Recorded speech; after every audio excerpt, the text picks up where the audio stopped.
안녕하세요. 이명기 목사입니다. 오늘은 예레미야예가 4장 묵상입니다. 예레미야는 멸망당한 예루살렘 성전을 바라보며 탄식합니다. 성전은 파괴되어 산산조각이 났고 성전의 돌은 거리 어귀마다 흩어졌습니다. 선지자는 젖먹이가 목이 말라 혀가 입천장에 붙고 어린아이가 떡을 구하지만 전혀 얻지 못하는 비참한 현실을 묘사하며 탄식합니다. 선지자는 예루살렘이 이렇게 멸망한 원인이 그들의 죄악이 소돔의 죄악보다 무거웠기 때문이라고 지적합니다. 지금도 교회에서 주님의 영광이 떠나는 이유는 바로 교회의 부패와 타락 때문입니다. 그런 예루살렘 패망 때 죽음을 면한 자들은 차라리 대적에게 칼로 죽임을 당한 것이 낫다고 탄식합니다. 본래 악하지 않은 부녀자들조차 자신들의 자녀를 삶아먹는 지경에 이르렀습니다. 이는 멸망의 고통이 인간을 얼마나 비참하게 만드는지를 보여줍니다. 주님의 영광이 떠난 교회는 서로 물고 먹으며 멸망의 길로 치닫는 모습을 드러냅니다. 참으로 가슴 아픈 모습입니다. 선지자는 여호와께서 맹렬한 진노를 쏟으셔서 시온에 불을 지르시고 그 터를 태워버리셨다고 말합니다.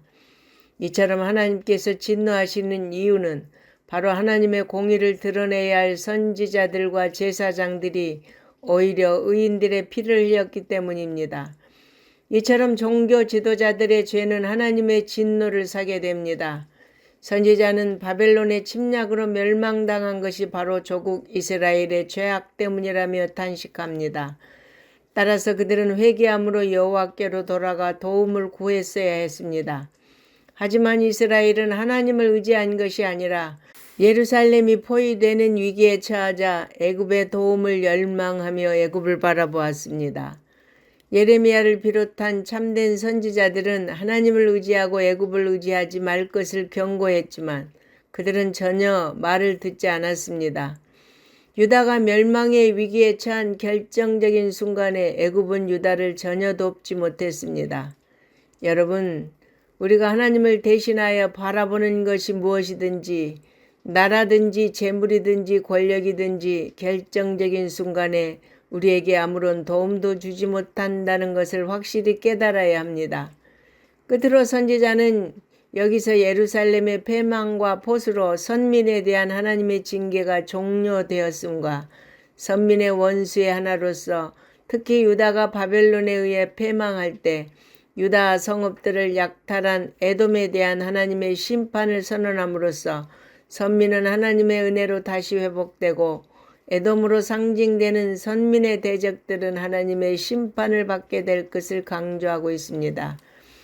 특별히 선민에 대한 징벌 종료 선언은 선민이 다시 회복될 것이라는 점에서 절망 가운데 있던 이스라엘 백성에게 참으로 희망의 메시지였을 것입니다.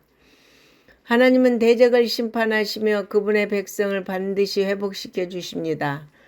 하나님의 백성인 성도는 때로 징계를 당하지만 멸망당하지는 않습니다.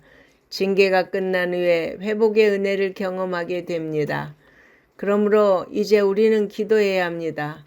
긍휼이 풍성하신 주님께 엎드려 우리가 오직 주님만 의지하고 말씀에 순종하는 삶을 살도록 우리에게 은혜를 베풀어 달라고 간구해야 합니다. 아멘.